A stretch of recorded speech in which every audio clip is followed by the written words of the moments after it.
पंजाबमधील एका लग्न सोहळ्यात वराने वधूवर तब्बल 8.5 कोटी रुपयांचा वर्षाव केल्याचा दावा सोशल मीडियावर केला जात आहे।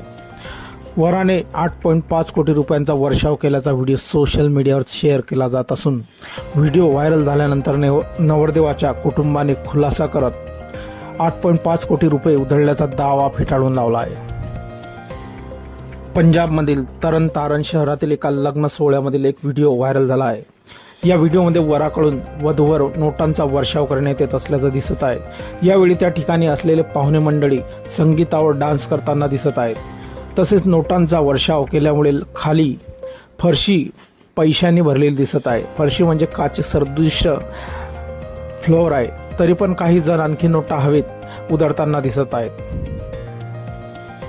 हा व्हिडिओ व्हायरल झाल्यानंतर वराने वधूवर लग्नात तब्बल 8.5 कोटी रुपये उधळल्याचा दावा केला जात आहे।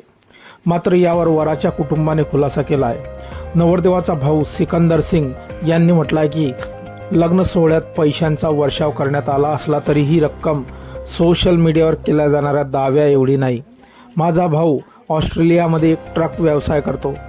14 फेब्रुवारी रोजी लग्न झालं असून आम्ही लग्नामध्ये पैशांचा वर्षाव करून साजरं केला आहे, पण ते फक्त 2 लाख रुपये होते। मात्र सोशल मीडियावर कोटींमध्ये आकडे सांगितले जात आहेत, ते चुकीचे आहेत। दरम्यान लग्नामध्ये व्यवस्थापन आणि कार्यक्रमाचे डीजे यांनीही या 8.5 कोटी रुपयांचा दावा फेटाळून लावला आहे। त्यांनी म्हटलं आहे की ही रक्कम 2 लाख रुपयाच्या आसपास होती। त्यामध्ये काही डॉलर आणि काही 10 रुपयांच्या नोटांचा समावेश होता, पण सोशल मीडियावर थेट कोटींचा आकडा कसा समोर आला आहे याबाबत आम्हालाही काही कल्पना नाही आहे। दरम्यान नवरदेव हा येणार आहे असून